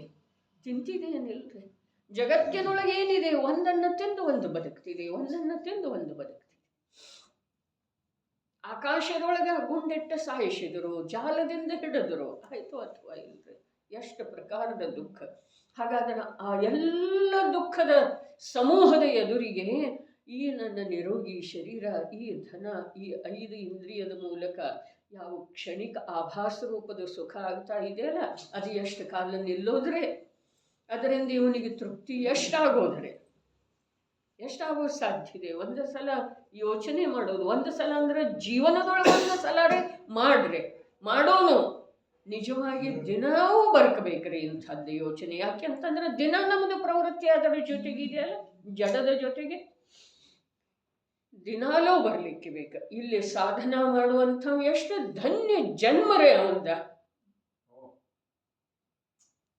ಅವನ ಜನ್ಮದ ಆಧಾರ ಎಷ್ಟು ಧನ್ಯ. ಅವರನ್ನು ಪಡೆದ ತಂದೆ ತಾಯಿಗಳ ಜೀವನ ಧನ್ಯ ಅಂಥೇಳಿ ಅಂದರು ಅಲ್ಲಿ ಬಾಲಯೋಗಿ ಭಜನೆಯೊಳಗ. ಅವರನ್ನು ಪಡೆದ ತಂದೆ ತಾಯಿಗಳ ಅವರದ ಎಂಥದ್ದು ಮಹಿಮೆ ಅನ್ನೋದನ್ನ ನೆನೆಸಿಕೊಂಡ್ರು. ಅದೇ ಪ್ರಕಾರ ಇಂಥ ಶ್ರಾವಕ ಮನೆಯಲ್ಲಿದ್ದುಕೊಂಡು ಇಂಥ ಸಾಧನೆ ಮಾಡ್ತಾ ಇದ್ದಾನಲ್ಲ, ಅವರಿಗೆ ಜನ್ಮ ಕೊಟ್ಟಿರುವಂಥ ತಂದೆ ತಾಯಿ ಆಗಲಿ ಅಥವಾ ಅವರ ಜನ್ಮ ಆಗಲಿ ಎಷ್ಟು ಸಾರ್ಥಕ. ಭಾವ, ಆಚರಣೆ, ಶ್ರದ್ಧಾ, ಜ್ಞಾನ, ಮನ್ನಣೆ ಎಲ್ಲ ರೀ. ಅದಕ್ಕೆ ಒಂದು ಕಡೆಯಿಂದ ರಿಪೇರಿಗೆ ಚಾಲು ಮಾಡಬೇಕು ನೋಡ್ರಿ. ಏನೇನು ಕೆಟ್ಟಿದೆ, ಬಿಗಡಾಶಿದೆ ಅಲ್ಲ, ಒಂದು ಕಡೆ ಆರಂಭ ಮಾಡಲಿಕ್ಕೆ ಬೇಕು. ಎಲ್ಲಿಂದ ಆರಂಭ ಮಾಡೋದ? ಜ್ಞಾನಾಭ್ಯಾಸ. ಕ್ಷಯೋಕ್ಷಮ ಜ್ಞಾನದ ವಿಶೇಷತೆ ಇದೆ ನಮ್ಮಲ್ಲಿ. ಅಲ್ಲಿಂದ ಆರಂಭ ಮಾಡುತ್ತೆ. ತಿಳಿಯುವ ಶಕ್ತಿ ಇರೋ ವೇಳೆದೊಳಗೆ ತಿಳಿಲಿಲ್ಲ ಅಂತಂದ್ರೆ ತಿಳಿದು ಬರೋದು ಅನಂತ ಕಾಲದೊಳಗೆ ಕಠಿಣ ಆಗ್ತಿದೆ. ಇವು 5 ಒಂದಕ್ಕಿಂತ ಒಂದೇನದವು. ಮೊದಲು ಉಪವಾಸ ಧಾರಣ ಮಾಡೋದ ಸಾಧನ ಆಗಿದೆ. ಅದರ ನಂತರ ಉಪವಾಸದ ಸಮಯ ಏನಿದೆ ಅದು ಏಕಾಂತದೊಳಗೆ ಕಳೆಯೋದ, ಅದಕ್ಕಿಂತ ಉತ್ಕೃಷ್ಟ ಸಾಧನ. ಬರೇ ಏಕಾಂತದೊಳಗೆ ಮನಸ್ಸಿಗೆ ಬಂದ ಹಾಗೆ ಇಲ್ಲ, ಆದ್ರೆ 5 ಪ್ರಕಾರದ ಪಾಪಗಳನ್ನು ಪ್ರತಿಜ್ಞಾಪೂರ್ವಕ ತ್ಯಾಗ ಮಾಡಿ ಕಳೆಯೋದು. ಅದರ ನಂತರ ಆ ತ್ಯಾಗದ ಸಮಯದೊಳಗೂ ಕೂಡ ತಾನಾಗೆ ಯಾವ ವಿಷಯಗಳ ಕಡೆಗೆ ಆ ಇಂದ್ರಿಯಗಳ ಮೂಲಕ ಜ್ಞಾನ ಧಾವಿಸ್ತಾ ಇದೆಯೋ ಅದನ್ನು ವಿಷಯಗಳ ಕಡೆಗೆ ಹೋಗದೇ ಇರುವ ಹಾಗೆ ತಡೆಯೋದು. ಅದರ ನಂತರ ಮನ ವಚನ ಪ್ರತ್ಯಕ್ಷ ಗುಪ್ತಿ ಇದೆ. ಗುಪ್ತಿ ಪಂಚಪಾಪಗಳ ತ್ಯಾಗ ಕೂಡ ಮುನಿ ಜೀವನದ ಪ್ರತ್ಯಕ್ಷ ಅಭ್ಯಾಸ ಇದೆ. ವಿಷಯಗಳಿಂದ ವಿರಕ್ತಿ ಕೂಡ ಮುನಿ ಜೀವನದ ಪ್ರತ್ಯಕ್ಷ ಅಭ್ಯಾಸ ಇದೆ. ಮತ್ತು ಮನವಚನ ಕಾಯವನ್ನು ವಶದಲ್ಲಿಟ್ಟುಕೊಳ್ಳೋದ ಇದು ಧೀರ ವೀರ ಶೂರರ ಕಾರ್ಯ ಇದೆ. ಮನ ವಚನ ಕಾಯಗಳ ಕಾಯದಿಂದ ಬ್ರಹ್ಮಚರ್ಯ, ವಚನದಿಂದ ಬ್ರಹ್ಮಚರ್ಯ ಅಭ್ಯಾಸ ನಾವು ಮಾಡೋದಿದ್ದೇವೆ. ವಚನದಿಂದ ಬ್ರಹ್ಮಚರ್ಯ, ಯಾವ ವಚನವನ್ನಾಡುವುದರಿಂದ ನನ್ನ ಕಾಮ ಭಾವಕ್ಕೆ ಪ್ರೇರಣೆ ಸಿಗುವುದಿಲ್ಲವೋ ಅಂಥ ವಚನವನ್ನು ಆಡಬೇಕು. ಇನ್ನೊಬ್ಬರ ಕಾಮವಾಸನೆ ಜಾಗೃತ ಆಗುವುದಿಲ್ಲವೋ ಅಂಥ ವಚನ. ಇದರೊಳಗೆ ಬಹಳ ಮುಖ್ಯ ಪಾತ್ರ ವಹಿಸ್ತಿದೆ ವೇಷ, ಬಹಳ ಮುಖ್ಯ ಪಾತ್ರ ವಹಿಸ್ತಿದೆ. ಎಲ್ಲಿ ಬ್ರಹ್ಮಚರ್ಯ ಸ್ಖಲನ ಆಗುವ ಸಲುವಾಗಿ, ಚಲಿತ ಆಗುವ ಸಲುವಾಗಿ, ಪತಿತ ಆಗುವ ಸಲುವಾಗಿ ವೇಷ ಬಹಳ ಮುಖ್ಯ ಪಾತ್ರ ವಹಿಸ್ತಿದೆ. ಅದಕ್ಕೆ ವೇಷದೊಳಗ ನಮ್ಮಲ್ಲಿ ಯಾವಾಗಲೂ ನಮ್ಮ ಕಾಮವನ್ನು ನಾವು ಜಯಿಸುವ ಸಲುವಾಗಿ ವೇಷದೊಳಗೆ ಏನು ಬೇಕು? ಸಾವಧಾನತೆ ಬೇಕು. ವೇಷ ಎಂಥದ್ದು ಇದೆ ಅದಕ್ಕೆಲ್ಲ ನಾವು ಆಕರ್ಷಿತ ಆಗಬಾರ್ದು. ಮತ್ತು ಭೂಷಣಂತೂ ಯಾವ ವೇಷದಿಂದ ಇದೆಯೋ ಧರ್ಮಕ್ಕ, ಕುಲಕ್ಕ, ಬ್ರಹ್ಮಚರ್ಯಕ್ಕ, ಶೀಲಕ್ಕ ಯಾವುದು ಆಭೂಷಣ ಸದೃಶ ಇದೆಯೋ ಅಂಥ ವೇಷಧಾರಣ ಮಾಡಬೇಕು. ಯಾವಾಗ ವೇಷ ನಿರ್ಗ್ರಂಥ ವೇಷ ಹೇಳಿದ್ರಲ್ಲ, ಅದು ಯಾವುದಕ್ಕೆ ಶೋಭಾದಾಯಕ ಇದೆ? ಆತ್ಮಸ್ಥಿರತೆಗೆ, ಅತೀಂದ್ರಿಯ ಆನಂದಕ್ಕೆ. ನಿರ್ಗ್ರಂಥ ವೇಷ ಇದೆ ಅಲ್ಲ, ಆ ವೇಷ ಅದು ಒಂದು ಪ್ರಕಾರದ ವೇಷ ಇದೆ. ಯಾವುದರ ಸಲುವಾಗಿ?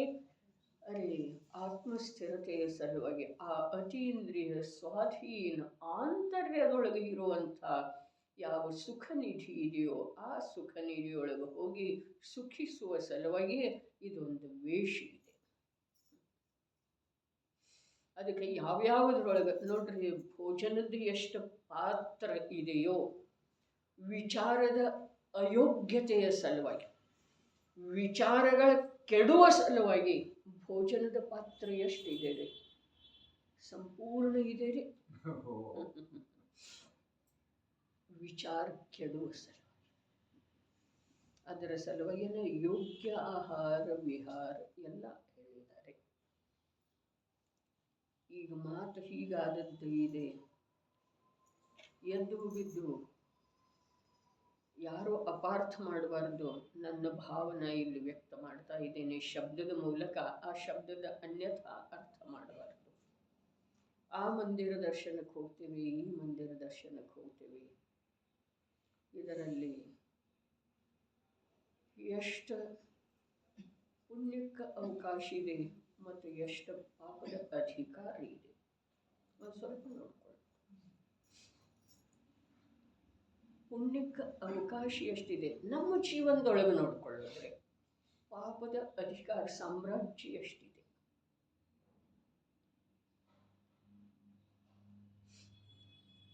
ಅನ್ನಿಷ್ಟು ನನಗೆ, ಅನ್ನಿಸಿ ಹೋಯಿತು.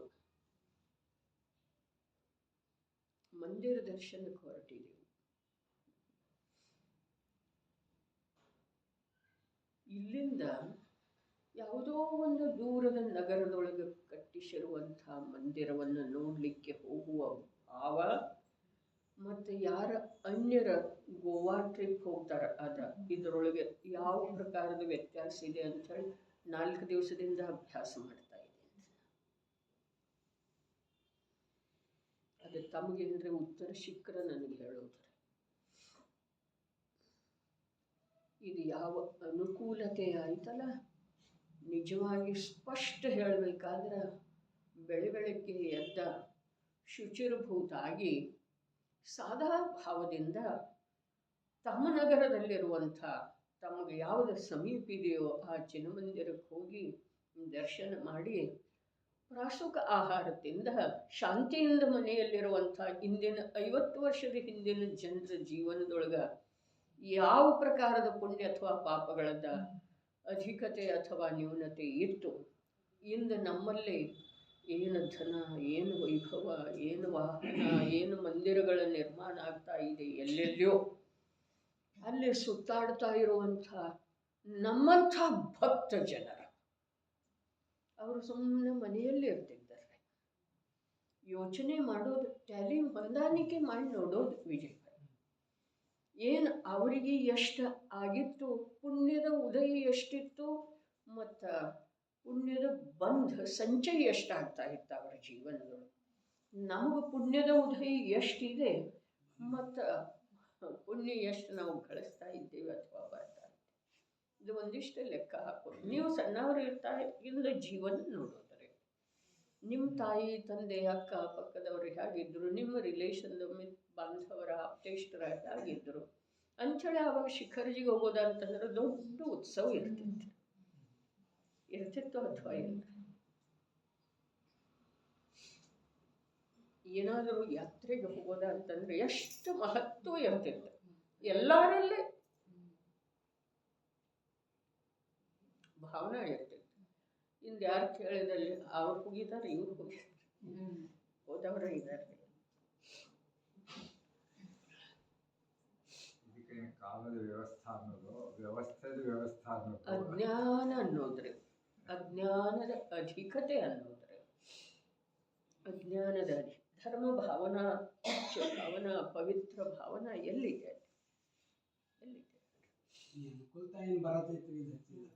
ಅನುಕೂಲತೆ ಮತ್ತು ಅದರ ಹಿಂದನ ಅದರ ಸಲುವಾಗಿನ ಜೀವ ಸಂಪೂರ್ಣ ಸಮರ್ಪಿತ ಅದಲ್ರಿ. ಬನಾರಸಿ ದಾಸರಿಗೆ ಅನುಕೂಲತೆ ಎಷ್ಟು ಅಪೇಕ್ಷಿತ ಇಷ್ಟು.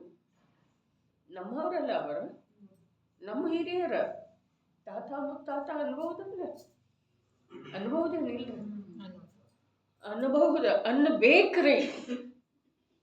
ಅವರು ಅನ್ನೋದಿಲ್ಲ ನಮ್ಮನ್ನ, ನನ್ನ ಪರಂಪರೆ ನೀವು ಅಂಥೇಳಿ ಅವ್ರು ಅನ್ನೋದಿಲ್ಲ, ಆದ್ರೆ ನಾವು ಅನ್ಬೇಕು. ಅವರಂತೂ ಅನ್ನೋ ಹಾಗೆ ಇಲ್ಲ ನಾವೀಗ, ಆದ್ರೆ ಅನ್ನಿಸ್ಕೊಳ್ಬೇಕು ನಿಜವಾಗಿ. ಇವು ಏನದನ್ರಿ ಶ್ರಾವಕ ದರಿದ್ರದ ನೀವ ಏನ ಅನುಕೂಲಸ್ಥದನ್ರಿ? ಅರೇ ಇವು ಶ್ರಾವಕದನ ದೊರೆ ಅದನ್ರಿ, ಶ್ರೇಷ್ಠಿ ಅದನ್ರಿ, ನಗರ ಶ್ರೇಷ್ಠಿ. ಅವ ಏನಿದ್ದ ಸುದರ್ಶನ ಏನಿದ್ರಿ? ದರಿದ್ರ ಇದ್ದ. ವಿಚಾರ ಮಾಡೋದು, ನೀವು ಎಂಥ ಶ್ರೀಮಂತ ಆಗಿದ್ದೀರಿ, ಯಾವುದರ ಸಲುವಾಗಿ ಶ್ರೀಮಂತ? ಪಾಪಗಳ ಸಲುವಾಗಿ ಯೋಚನೆ ಮಾಡಿಕೊಳ್ಳೋದ. ಅರೆ ಜೀವನದೊಳಗೆ ಯೋಚನೆ ಮಾಡುವಂಥ ಅವಕಾಶ ಬೇರೆ ಎಲ್ಲೂ ಇಲ್ಲ. ಒಂದು ಜಿನಾಗಮವನ್ನು ಹೊರತುಪಡಿಸಿ ವಿಚಾರ ಮಾಡುವ, ಯೋಚನೆ ಮಾಡುವ, ಆಲೋಚನೆ ಮಾಡುವ, ಹಿಂದ ಮುಂದ ಟ್ಯಾಲಿ ಮಾಡುವ ಅವಕಾಶ ಒಂದು ಜಿನವಾಣಿಯಲ್ಲೇನೆ ಇದೆ, ಅನ್ಯತ್ರ ಇಲ್ಲ. ಭಾವಾರ್ಥ ಓದೋಣ ಇದ್ರೆ ಭಾವಾರ್ಥ ಬಹಳ ಅದ್ಭುತ ಇದೆ. ಟೋಡರ್ ಮಲ್ಲರ್ದು ಇದೆಯೋ ದೌಲತ್ ರಾಮರ್ದು ಇದೆಯೋ ಗೊತ್ತಿಲ್ಲ, ಅದರ ಭಾವಾರ್ಥ ಇದೆ. ಉಪವಾಸದ ಸಮಸ್ತ ಸಮಯವನ್ನು ಅಷ್ಟು ನಿಯಮ ಮಾಡ್ಕೊಂಡಿದ್ದಲ್ಲ, 48 ಗಂಟೆ ಇದ್ದ ಅದು ಸಂಪೂರ್ಣ ಸಮಯ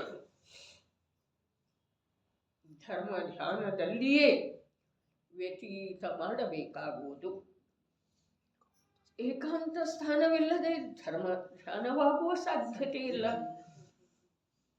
ಏನೇನು ನಮ್ಮ ಯಾವ್ಯಾವ ಕ್ರಿಯೆ ಧರ್ಮದ ಕ್ರಿಯೆ ಅಂಥೇಳಿ ನಡೆದವ ಅವಕ್ಕೆಲ್ಲ ವಜ್ರಾಘಾತ ಆಗ್ತಿದೆಯೋ ಅಥವಾ ಇಲ್ರಿ?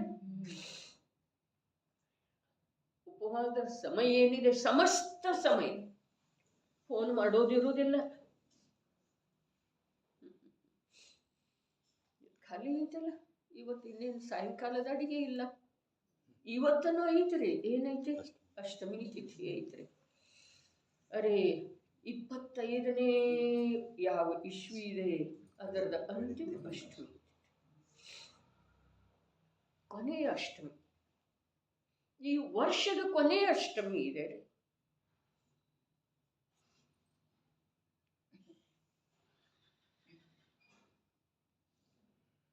ಈಗ ಫೋನ್ ಬಂದದ್ದು ಮಾತೇನಾಯ್ತು ಮಹಾ? ಫೋನ್ ಅಂತೂ ಆಯ್ತಲ್ಲ. ನಾನಾಗೆ ಯಾರಿಗೂ ಫೋನ್ನ ಅಷ್ಟಮಿ ದಿವಸದ ಮಾಡೋದಿಲ್ಲ. ಆದರೆ ಈಗ ಮಾತೇನಾಯಿತು? ಶಾಸ್ತ್ರಕ್ಕಿಂತ ಮೊದಲು ಮಾತೇನಾಯಿತು? ದೇವದರ್ಶನ ಮತ್ತು ಶಾಸ್ತ್ರ ಸ್ವಾಧ್ಯಾಯದ ಮಧ್ಯದೊಳಗೆ ಯಾರಿಂದ ಸಾಧರ್ಮಿಗಳಿಂದ. ಇದು ನಮ್ಮದು ನಿಜವಾಗಿ ಏನಿದೆ? ದುರ್ಭಾಗ್ಯ ಇದೆ. ಸಾಧರ್ಮಿ ಟೋಡರಮಲ್ಲರು ಹೇಳಿದ್ರು, ಏನ ಸಾಧರ್ಮಿ ಅಂಕ ಮಿಲ್ನಾ ಮುಷ್ಕಿಲ್. ಸಾಧರ್ಮಿ ನಾವು ಸಾಧರ್ಮಿ ಮಾತಾಯ್ತಲ್ಲ ಈಗ. ಸಾಧರ್ಮಿ ನಾವು ಚಿಂತನೆ. ಅರೆ ಚಿಂತನೆ ಮಾಡಲಿಲ್ರಿ ಅಣ್ಣ. ನಾವು ಮನುಷ್ಯಗೆ ಬಂದ ಹಾಗೆ ಕರ್ಮ ತೋರಿಸಿದ ಹಾಗೆ, ಸಂಯೋಗ ತೋರಿಸಿದ ಹಾಗೆ ಜೀವನ ಮಾಡ್ತಾ ಇದ್ದೇವ್ರಿ.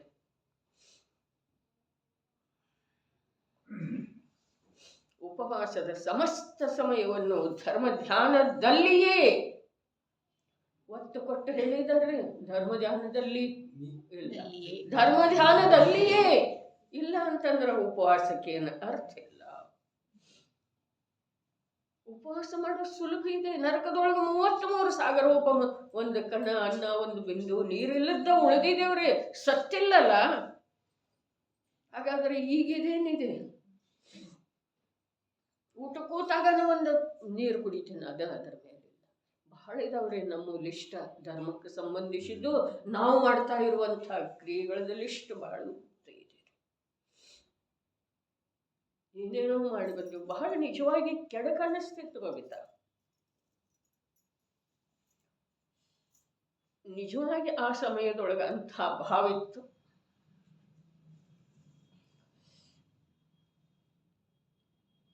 ಒಂದೇ ಧಾನ್ಯ ತಗೊಳ್ತೇನೆ ಅಂತ. ಅವಾಗ ಅಲ್ಲಿ ಎಷ್ಟು ಕಣ್ಣೀರು ಹೋಗಿದೋ.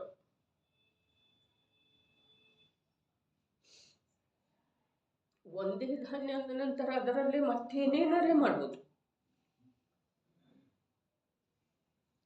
ಪ್ರಕಾರಗಳನ್ನ ಮಾಡೋದು.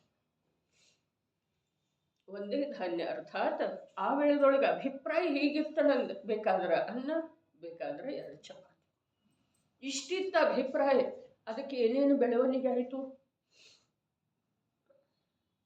ಅದ ಧರ್ಮಕ್ಕೆ ಅನುಕೂಲ ಜನರಿಂದ ಅಥವಾ ಧರ್ಮದ ವಿರೋಧ ಆಯ್ತು. ಸೂಕ್ಷ್ಮೋ ಭಗವದ್ ಧರ್ಮ. ಅಲ್ಲಿ ಕಣ್ಣೀರು ಬಂದ ನಂತರ ಅವರು ಸುಶೀಲಾ ಆಂಟಿ ಮುಗಿದ ಮೇಲೆ ಕೇಳಿದ್ರಲ್ಲಿ, ನಮ್ಮಿಂದ ಏನಾದರೂ ತಪ್ಪಾಯ್ತಾ? ನೀವೇನು ತಮ್ಮದೇನು ವಿಷಯ ಹೇಳಿಲ್ಲ. ಏಕಾಂತ ಅಂದಾಗ ಏಕಾಂತೋ ಏನು ತಾವು ಸ್ವಾಧ್ಯಾಯ ಜನರ ಅಥವಾ ಏಕಾಂತರೇ ಅಥವಾ ಅದು ಬೇಡ, ಪ್ರಶ್ನೆನೇ ಇಲ್ಲ. ಏಕಾಂತ ತಾವು ಹೇಳಿದ್ರಲ್ಲ, ಅದು ಅಂತಾರ, ಅದು ಉಳಿದು ಹಾಗಲ್ರಿ. ಅಷ್ಟಾಂಗಿಕದೊಳಗ ಅಷ್ಟಮಿ ಮತ್ತು ಚತುರ್ದಶಿ 2 ದಿವಸ ನಾನು ಒಂದೇ ಧಾನ್ಯ. ಒಂದು ಅಷ್ಟಮಿ ದಿವಸ ಒಂದು ಅನ್ನನ ತಿಂದ್ರ ಅಥವಾ ಚಪಾತಿನ ತಿಂದ್ರ, ಚತುರ್ದಶಿ ದಿವಸ ಅನ್ನ ಅಥವಾ ಚಪಾತಿ. ಹೀಗೆ ನಂದ ಒಂದು ಸಂಕಲ್ಪ ಇತ್ತು. ಮತ್ತು ಅಷ್ಟಾನಿಕದೊಳಗೆ ಈ ಎಷ್ಟು ವರ್ಷಾನುವರ್ಷದಿಂದ ಹಾಸನಕನ ಹೊರಟಿದೇವಲ್ಲ, ಅಲ್ಲಿ ನಡೀತರಿ ಮೊದಲ. ಆಮೇಲೆ ರಾಗ ಬೆಳೀತಲ್ಲ ನನ್ನ ಮೇಲೆ, ಅವ್ರದ್ದು ರಾಗ ಬೆಳೆದ. ಆಮೇಲೆ ಗೋಧಿ ಚಪಾತಿನೂ ಆಯ್ತು, ಗೋಧಿ ಹಲ್ವಾನೂ ಆಯ್ತು, ಗೋಧಿ ಶಿರಾನೂ ಆಯ್ತು. ಸ್ಪಷ್ಟ ಇವು ಇಲ್ಲಿ ಹೇಳುವ ಮಾತಲ್ಲ, ಖರೀ ಇನ್ನೆಲ್ಲಿ ಹೇಳ್ರಿ. ಚಪಾತಿ ತಿಂದ ಮೇಲೆ ಹಲ್ವಾ ತಂದ ಮೇಲೆ ನನ್ನ ಕಣ್ಣಿನ ನೀರು ಹೊಂಟು. ಅವಾಗ ಮುಗಿಸಿದ ಮೇಲೆ ಅವ್ರು ಕೇಳಿದ್ರು, ಮೌನ ಇರ್ತಿತ್ತಲ್ಲ, ನಮ್ಮಿಂದ ಏನಾದರೂ ತಪ್ಪಾಯ್ತೆ ಅಂತ ಹೇಳಿ. ಅಂದರೆ ಇಷ್ಟು ಮುಗ್ಧ ಧರ್ಮದ ಆಚರಣೆ ಅಥವಾ ಧರ್ಮದ ಒಂದು ಅಂಶ ಜ್ಞಾನ ಇರೋರ ಸಲುವಾಗಿ ಬೇಕಾದ್ರೆ ರಾಗಮುಗ್ಧ ಮೋಹಮುಗ್ಧ ಜೀವಗಳದ ಸಂಯೋಗ ಆಯಿತು ಅಂತಂದ್ರೆ ಹೀಗಾಗ್ತಿದೆ. ಅಕ್ಕಿ ಒಳಗೆ ಏನು ಮಾಡ್ಲಿಕ್ಕೆ ಬರ್ತಿದೆ, ಆಮೇಲೆ ಕಲ್ತ್ಕೊಂಡ್ರೆ ಅವರ ಅಕ್ಕಿ ಒಳಗೆ ಅದು ಮಾಡ್ಬೋದು ಇದು ಮಾಡ್ಬೋದು. ಅವ್ರ ಅಕ್ಕಿ ನಾಡಿನವ್ರನ್ನಲ್ಲ, ಎಲ್ಲೇನು ಉಳಿತು ಹೇಳಿ, ನಮ್ದು ಎಲ್ಲಿ ಉಳಿತು. ಅದಕ್ಕೆ ಇದರದೆಲ್ಲ ಗಣಿತ ಮಾಡಿದ ನಂತರ ತನ್ನ ಮನೆಯೊಳಗೆ ಏಕಾಂತದೊಳಗೆ ಮೊದಲ ಸಮಾಜದೊಳಗೆ ಹೋಗೋದಕ್ಕಿಂತ ಮನೆಯಲ್ಲಿ ಧರ್ಮ ಅಧಿಕ ಆಗ್ತಿದೆ, ಈ ನಿರ್ಣಯ ಬರ್ತಾರೆ. ಅದರ ನಂತರ ಮನೆ ಬಿಟ್ಟ ನಂತರ ಅರೆ ನನ್ನ ಮನೆಯೊಳಗೆ ಯಾವ ಅನಾನುಕೂಲತೆ ಇಲ್ಲ, ಅಷ್ಟು ಭಾಗ್ಯ ನಂದಿದೆ ನನ್ನ ಮನೆಯೊಳಗೆ. ಅದಕ್ಕೆ ನಾ ಹಿಂದಕ್ಕೆ ಈಗಿಲ್ಲ ಗಿಳ ಅವಾಗ ಏನು ಹೇಳನು, ಯಾರಿಗೆ ಹೇಳಿದ್ನು, ಯಾರು ಮಲ್ಕೊಳ್ಳೋ ಸ್ನೇಹಾಗಿ ಹೇಳಿದ್ನು. ಸ್ನೇಹ ಇಲ್ಲೀಗ ಆಕೆ ಯಾರ ಉಗಾರದ ಸ್ನೇಹ ಮಲ್ಕೋಕ್ ಬರ್ತೇನೋ ನೀವು ಒಬ್ಬರು. ನಾ ಸಿದ್ಧಾಲಯದೊಳಗೆ ಸಿದ್ಧರ ಇದ್ದ ಹಾಗೆ ಇದೆ ನಮ್ಮ. ನನಗೆ ಯಾರ್ದು ಯಾವುದೇ ಪ್ರಕಾರದ ಡಿಸ್ಟರ್ಬ್ ಬೇಡ. ನೀವು ನೋಡ್ರಿ ಅದರದ ಅರ್ಥ ಒಂದಿಷ್ಟು ಬೇರೆ ಮಾಡ್ಕೊಂಡ್ರೂ ಅದು ನಿಮ್ಮ ಮಾತಿದೆ. ನಾನು ನನ್ನಷ್ಟಕ್ಕೆ ನಾನು ತಿಳ್ಕೊಂಡದ್ದು ಹೀಗಿದೆ. ಯಾರ ಮೇಲೆ ರಾಗ ಮಾಡುವಂಥವ್ರಿಲ್ಲ, ಯಾರ ಮೇಲೆ ದೋಷಾರೋಪಣೆ ಮಾಡುವಂಥವ್ರಿಲ್ಲ, ಯಾರು ಇಲ್ಲ ನಾನು ಅಂದ್ರೆ ಸಿದ್ಧರ ಹಾಗೆ ನಾನು ಇರಬಹುದೇನಿಲ್ಲ. ಅದು ಮತ್ತೆ ಸ್ಪಷ್ಟ ಮಾಡಿದ್ನ, ಕಾನನದೊಳಗೆ ಮುನಿಗಳಿರ್ತಾರೆ ಹಾಗಲ್ಲ ಅಂತನೂ ಹೇಳಿದ್ನ. ಕಾನನದೊಳಗೆ ಮುನಿಗಳಿರ್ತಾರೆ ಹಾಗಲ್ಲ, ಯಾಕೆ ಈಗ ವಿಚಾರ ಮಾಡಿದ್ರೆ ಆ ಮುನಿಗಳಿಗೆ ಆಹಾರದ ವಿಕಲ್ಪನೂ ಬರ್ಬೋದು, ನಗರದೊಳಗೆ ಬರೋದು ಆಗ್ಬೋದು. ನನಗೆ ಅದು ಕೂಡ ಆಗದೇ ಇರುವಂಥದ್ದು ಸನ್ನಿವೇಶ ನನಗೆ ಪ್ರಾಪ್ತಿ ಇದೆ. ನಾನು ಮಾಡ್ಕೊಳ್ಳೋದಿಲ್ಲ, ಇದು ನನ್ನ ಅಪರಾಧ. ಆದರೆ ಸನ್ನಿವೇಶ ನೈಸರ್ಗಿಕವಾಗಿ ಇಂಥದ್ದು ಸಿಗೋದು ನಿಜವಾಗಿ ಕಠಿಣ ಇದೆ. ಮತ್ತೆ ಏನ್ರಿ ಆಯ್ತಂದ್ರೆ ಎಲ್ಲರೂ ಇರು ಎಳೆದೊಳಗೆ ಏನ್ರಿ ಆಯ್ತಂದ್ರೆ ಯಾರೇನು ಮಾಡ್ತಾರೆ, ಯಾರೇನು ಮಾಡ್ತಾರೆ, ಎಲ್ಲರೂ ಅದಾರ. ಯಾರೇನು ಮಾಡ್ತಾರೆ, ಎಲ್ಲೋ ಒಯ್ದು ತಗೊಂಡು ಹೋಗಿ ಹಾಕ್ತಾರ್ರಿ. ಒಂದು ವೇಳೆ ಗೊತ್ತಾದ್ರೆ ಅವ್ರೇನು ಮಾಡ್ತಾರ್ರಿ, ಅವರ ನನ್ನ ಮನೆಯಲ್ಲಿರುವಂಥ ಶಾಂತಿ ಸಮಾಧಾನ ಎಲ್ಲ ಕೆಡಿಸಿ ಏನೇನು ವಿಚಿತ್ರ ಭಯಾನಕವಾದಂಥ ಸಾಧನಗಳ ಅವತಾರ ಅದನ್ನೆಲ್ಲ ತೋರಿಸ್ತಾರೆ. ಭಯಭೀತ, ನಾಳೆ ಸಾಯೋದು ಇವತ್ತೇ ಸಾಯೋದು ಭಯದಿಂದ. ಅವೆಲ್ಲ ಸಾಮಗ್ರಿಗಳನ್ನು ನೋಡಿ, ಅಲ್ಲಿ ಸಾಮಗ್ರಿ ಅಂಥವಿದವು, ಕತ್ತರಿಸುವ ಹೊಲಿಯುವ, ಅಲ್ಲಿ ತೂತು ಮಾಡಿ ಇಲ್ಲಿ ತೂತು ಮಾಡಿ, ಅದು ಹಾಕ ಇದು ಹಾಕ, ಅದರಲ್ಲಿ ಆಗೋದು ಏನಿದೆ. ಆ ಜೀವಕ್ಕೆ ನೋವದಿಂದ ರೋಗದಿಂದ ಬಿಡುಗಡೆ ಆಗ್ತಿದೆಯೋ ಅಥವಾ ಈ ಯಾವ್ದ ಅಪ್ಪಾಜಿ ಹೇಳಿದಾರಲ್ಲ ಅಲ್ಕಟ್ ಪುಣ್ಯ ಅಂತ ಹೇಳಿ ಅದರದ್ದು ಕಾರ್ಯ ಆಗ್ತಿದೆ ರೀ, ಅದರದ್ದು ಆಗ್ತಿದೆ. ಇದರ ಸನ್ನಿವೇಶದೊಳಗಡೆ ಒಮ್ಮೆ ಒಪ್ಪು ನಾವು, ಉಳಿದದ್ದು ನಮ್ಮ ಕೈಯೊಳಗೆ ಏನಿಲ್ಲ. ನಾ ಅಲ್ಲಿ ಹೋಗೋದೇನಿಲ್ಲ, ಔಷಧಿ ತಗೊಳ್ಳೋದೇನಿಲ್ಲ, ಈ ಹಿಂಗೆ ಹೇಳ್ತಿದ್ರು ಒಯ್ಯೋದೇನಿಲ್ಲ, ಇದು ಯಾವುದೋ ಯಾರ ಕೈಯೊಳಗೂ ಇಲ್ಲ. ದೈವದ ಎದುರಿಗೆ, ಭವಿತವ್ಯದ ಎದುರಿಗೆ ಯಾವ ಮಹಾಪುರುಷನ ಶಕ್ತಿವಂತಂದು ಏನೂ ನಡೆಯುವುದಿಲ್ಲ. ಇದು ಈ ಕಾಲದ ಸತ್ಯ ಇದೆ ರೀ. ಯಾವ ಕಾಲದೊಳಗನೂ ಸತ್ಯನೂ ಇದೆ, ಆದರೆ ಈ ಕಾಲದೊಳಗೆ ಇದನ್ನು ಅಸತ್ಯ ಅನ್ಲಿಕ್ಕೆ ಬರೋದನ್ನೇ ಇಲ್ಲ, ಅಷ್ಟ ಸತ್ಯ. ಇದೇ ತರ ಎಲ್ಲಾ ವಿಷಯ ಸಾಧಕ ಬಾಧಕ ವಿಚಾರ ಭಾಳ ಮಾಡೋದು ಕಠಿಣ ಇದ್ರೂ ಮಾಡೋದು ಅನಿವಾರ್ಯ ಇದೆ ರೀ. ಸಾಧಕ ಬಾಧಕ ವಿಚಾರ ಅನಿವಾರ್ಯ.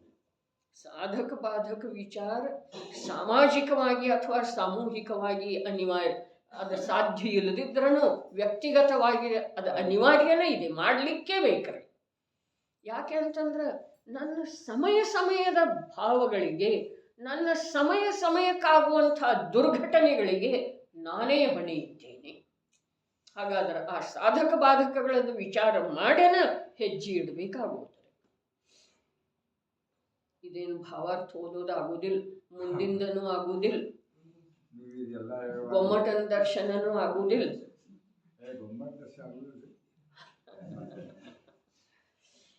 ಈ ಮುಂದಿನ ರವಿವಾರ ಇಲ್ಲಿ ಕ್ರಮಬದ್ಧ ಪರ್ಯಾಯ ಈಗೇನು ಹೇಳ್ತಾರ, ಯಾವ ಮಹಾಪುರುಷನಿಂದನೂ ತಡೆಯೋದು ಸಾಧ್ಯ ಇಲ್ಲ ಅಂತೇಳಿ ಅದನ್ನೇ ತಿಳಿಸಿಕೊಡುವಂಥದ್ದು ಒಂದು ಕ್ರಮಬದ್ಧ ಪರ್ಯಾಯ ಅನ್ನುವಂಥ ಪುಸ್ತಕ 40-45 ವರ್ಷದ ಹಿಂದೆ ಬರೆಯಲ್ಪಟ್ಟದ್ದ.